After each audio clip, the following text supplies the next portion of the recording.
Chapter 42. Walk of Death. The elven mages had used a most devastating spell. It was a relief to many among the king's army when the light show finally came to an end. The rim of the pit looked relatively peaceful. Wherever the beams of light had hit their victims, they had left nothing behind. Race arrived in the aftermath of the mage's attack. He landed gently on the ground just behind and slightly to the side of the king's horse. He was joined almost immediately by Gagara and Tanegi. Gagara stepped to his side while Tanegi stayed a couple of steps behind. Jenny glanced around at Race. She seemed only vaguely aware that he was there. She was sitting limply atop her horse, her attention focused primarily on the rim of the pit.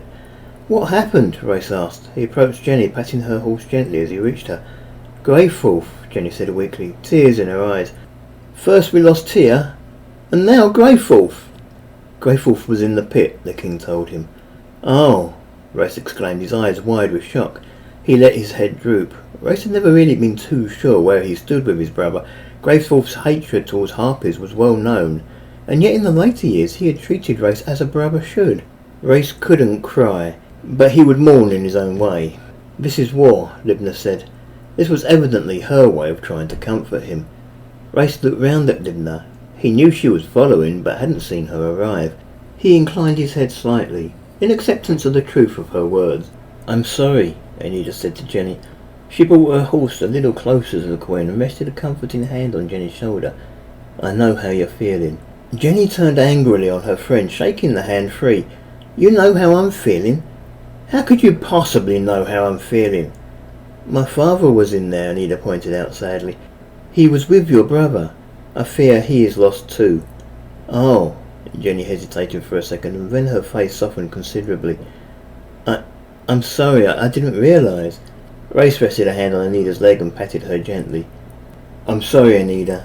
Many people are going to lose their friends and loved ones before this battle is over today." The king spurred his horse and rode along the front line of his army, making himself seen by all the men, while at the same time taking stock of his losses. "It was a feint," the king was shouting as he rode by. On his secondary turn he stopped and turned his horse so that he was facing the rest of the army. "It was a feint. They sacrificed a good number of their soldiers and harpies, all just to lead us into a trap. And we walked right into it," Libnah commented, mostly to herself. The king continued, "They have cost us many of our best troops, and the day is still yet young. Does anyone have an estimate of how many we lost?" "We lost Greyfulf," Jenny called. "And my father," Anita added. "Not an accurate count, my liege," one of the knights further along the line was saying. "We lost about a third of our knights, those that were following Greyfulf." "Hey," Jenny yelled, "are you accusing my brother of getting everyone killed?" "Jenny," Race pressed, "calm down. I'm sure he didn't mean it to sound like that." Jenny nodded, looking at Race. "This war struck a heavy toll on my family. You're the only brother I have left. I'm scared I'm going to lose you too. Stay with me, Race." "I will," Race assured her. "For as long as I can, anyway." "Call forth the archers," the king ordered. "We will rain death down into the pit." Without need for confirmation, the king's archers pushed their way through the other ranks until they were standing 8 men deep at the front of the army. "Prepare to fire," one of their officers could clearly be heard ordering. Every archer drew an arrow from his quiver and knocked it to his bow. Then they all aimed at a slightly elevated height. "When you're ready, my liege," the officer called. "Fire," the king ordered. "Fire," the officer reiterated. The archers released their missiles as one. Standing a short distance back from the pit, there was no way they could see what they were aiming at. The arrows flew a short distance over the pit and then began their descent. The pit was so large, and the king's archers so relatively few in number, that it looked little more impressive than a boat resting on a large lake. The arrows rained down on the enemy. With nothing to aim at, most of the arrows were likely to miss, but Race knew that the pit was so crowded down there that it was more than likely that some of them would score a hit. "Prepare to fire," the officer ordered again. In the sky at the back of the pit, the king's harpies had flown within range of their villages and were greeted by a volley of arrows that clawed many of the front runners out of the sky. Then the melee started. It was hard to see from Race's vantage point much in the way of any real detail of the battle. What was clear from all the bodies falling out of the sky was that nobody over there was pulling any punches. Harpies on both sides of the battle were being killed by the dozen. At least the villagers of the king's harpies weren't physically at risk. Race could see that a number of the enemy's huts had started to burn.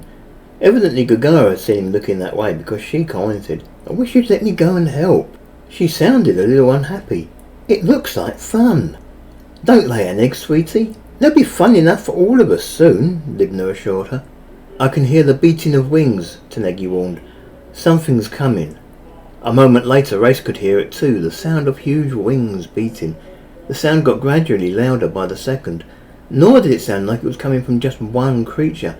The sound echoed around the inner walls of the pit, making it seem even louder.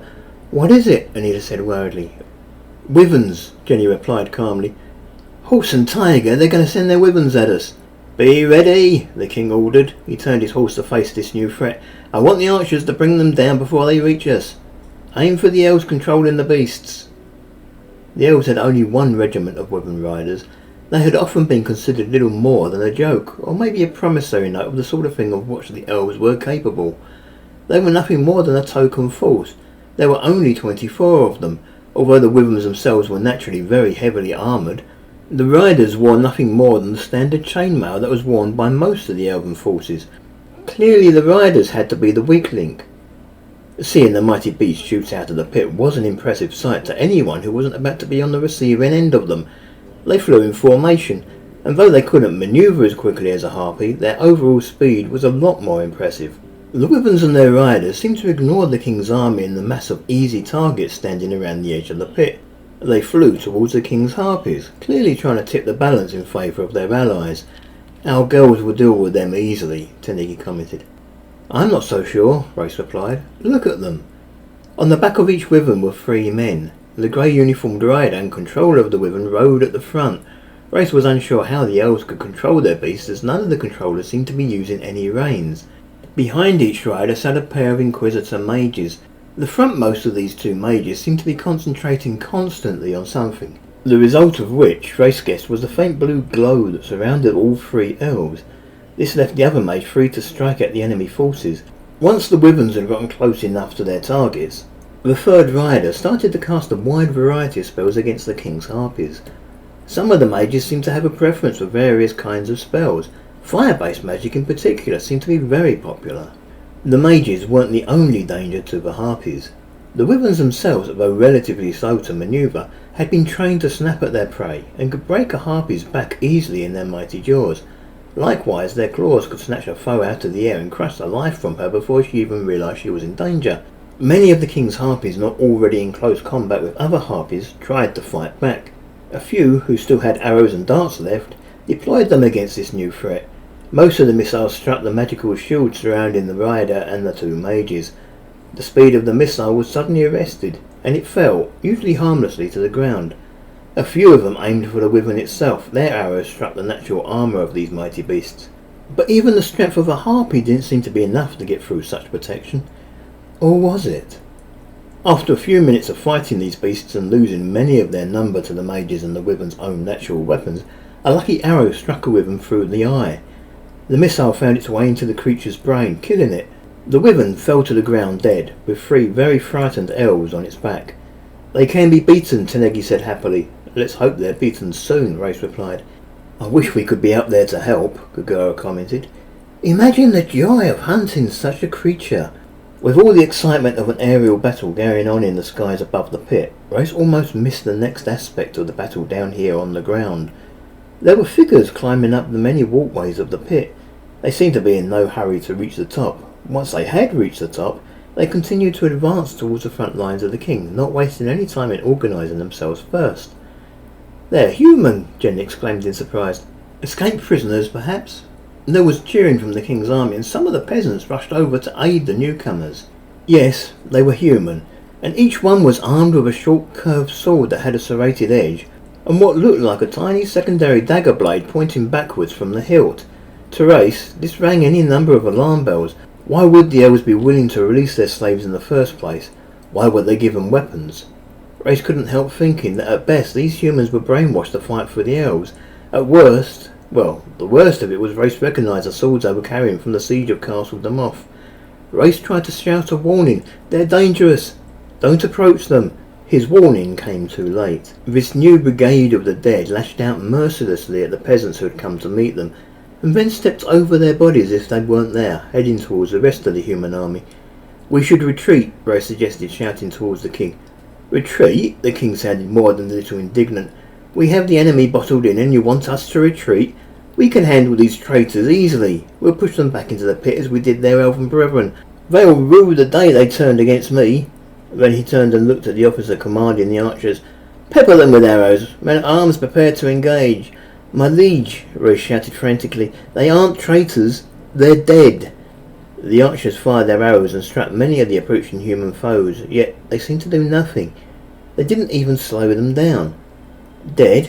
the king repeated. Evidently the sight of the arrows doing no damage to the approaching enemy came as a bit of a shock to him.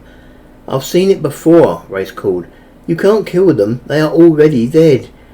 "How can we fight the dead?" the king yelled. "We don't," Royce replied. "We keep out of their way. They are magically animated. The magic will run out after about half an hour or so.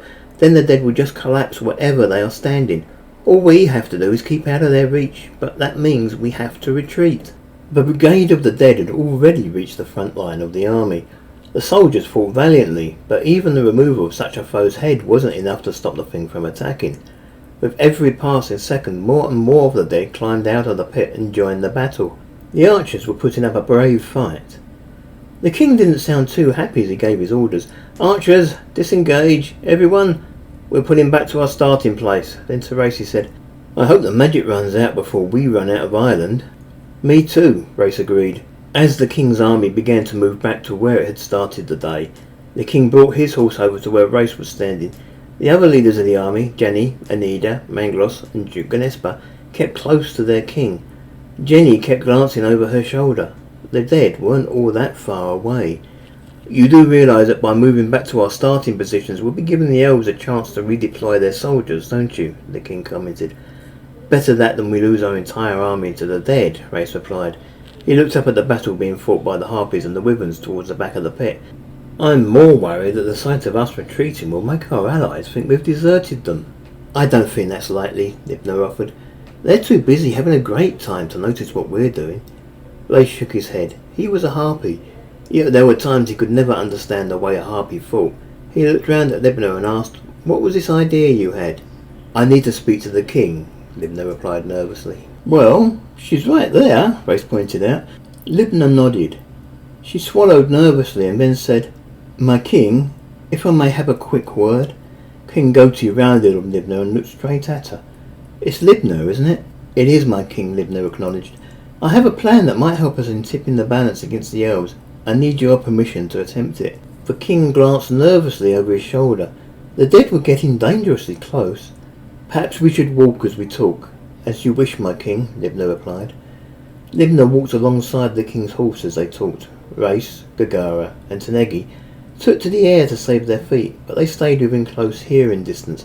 "My king," Libnah said, "I and my girls have been on this island for a couple of months before you arrived.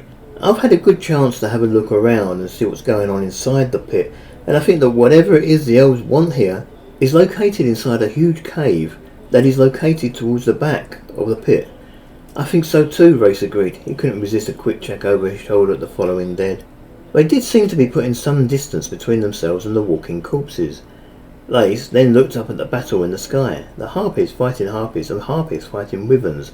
He wondered if Quinagoth and Samigi had been dragged along in the bloodlust for battle, or if they were both lying dead on the battlefield somewhere. The part of the battlefield they had now passing was covered with the corpses of harpies. Royce didn't see anyone he recognised. "What can we do?" the king asked. "To even get close to that cave, we need to get into the pit. You saw how successful our attempt at that was. I lost a good third of my knights." "There is more than one way into that cave," Libnah commented. "True, we could continue to use brute force until we're all dead, or we could try something a little more subtle. We should try stealth." "How?" the king asked. "You're talking to a harpy," Libnah explained. She called to Royce. "Royce, when you scouted out the pits this morning, did you happen to notice who was on duty guarding the place?" "Yes," Royce replied. "I believe it was Rave's Raiders." "Who are?" the king asked. "Rave's Raiders are a multi-species regiment. They care more about skill and ability than they do for race," Libnah explained. "Royce, I believe you were once offered a position with the Raiders. A rank of wormman, wasn't it?" "I was," Royce replied. "How did you know that?" "You must have told me," Libnah commented calmly. "I don't think so," Royce replied. "I don't think I told anyone." "Well, Gagara then. Gagara must have mentioned it," Libnah said. I didn't know, Gagara replied. Well, Libnah said, let's not lay an egg about it. No matter how I know, I know. What about it? For some reason, Race felt willing to let the matter drop. Libnah opened one of the pouches of her belt and pulled forth a small black piece of cloth, an armband with the insignia of Raiders marked clearly on it. She passed it up to Race. Congratulations, you just got promoted to Elderman. Where did you? Race asked, fingering the armband for a moment, looking at the rank. I collected a few, Libnah replied. Never know when they might come in handy. I have enough of them for all of us. I'll stay behind, Gagara commented. I don't feel good around caves. I have no desire to enter one. I'd prefer it if she stayed out of danger, Race admitted. Libnah nodded. Just you, me and Tanegi then. Looks like it, Race agreed. Gagara looked worriedly at her husband. You're not seriously thinking of going? If it will help us win the battle, Race said, then yes. I need Race, Libnah said, looking up at Gagara. If, as I fear, the thing we are looking at is magical in nature, then it will require someone like Race to recognise it for us. I might also have to rely on his power to neutralise it if necessary. I'm not that powerful, Race said. Don't be silly, Libnah countered. You're the goddess. I'm really not, Race admitted. Don't be coy, Libnah said. I'm sure you're more than capable. Maybe if we had Mangloss with us, Race suggested. I'm an old man, Mangloss replied uncertainly. Although he still seemed to be half asleep, he evidently had been listening. I don't know what I can do, but I'll do what I can. He's human, Libnah protested. They'll notice. He's a mage, Race said. I'm sure we can use a little bit of magic to make himself look like he belongs with us. Do you speak Cassitellan or Elistran? Libnah asked. I don't, Mangloss admitted. I'll let Race do the talking. He's the alderman. I don't have a uniform for you, Libnah warned. We'll need an excuse. A new recruit, maybe? Just show me how the uniform should look, Mangloss commented. And I'll create an illusion that should fool anyone except another mage. Good, Libnah said. Welcome to the Raiders. Perhaps I should come along as well, Jenny suggested. Daffodil? The king voiced worriedly. I have some small skill with magic, and I know a spell that can help ease the pressure on Mangloss if and when he begins to tire, Jenny explained. No, the king said adamantly. It would make things easier for me, Mangloss commented. I promise you, she won't be harmed, Libnah said. The king hesitated and then he sighed. Okay, take her, but I want her back in one piece. I'll keep her safe, Libnah agreed. The king glanced around at the rest of his army. There was quite a distance between them and the dead now. I want my wife to be protected by the best sword in my kingdom. My king, Duke Ganespa protested. Please. I'd rather stay at Anida, the king clarified. Duke Ganespa seemed at first gratified, and then stunned. Even Anida seemed surprised. Look after my wife, Anida, the king requested. I will, my liege, Anida accepted. Be safe, Gagara, Race called, gazing worriedly towards her. Love you, Gagara called back. Race landed on the ground next to Libnah. His eyes followed Gagara as she flew gracefully through the sky. His heart seemed to be suggesting to him that he wouldn't see her alive again. She'll be fine, Libnah commented, evidently reading his mind from the expression on his face. Tanegi, who most likely hadn't understood a word of the conversation between Libnah and the king, landed next to Race and inquired, What are we doing? We're going to cripple the elven war machine, Libnah promised. Oh, good, Tanegi accepted. Mere minutes later, Jenny, Mangloss and Anida had joined the three harpies. The humans had dismounted from their horses, others had taken control of the beasts, and continued to lead them back with the rest of the army. Mangloss seemed to be relying more and more on his staff for support. He had to ensure his feet were soundly placed with each step. He moved very slowly.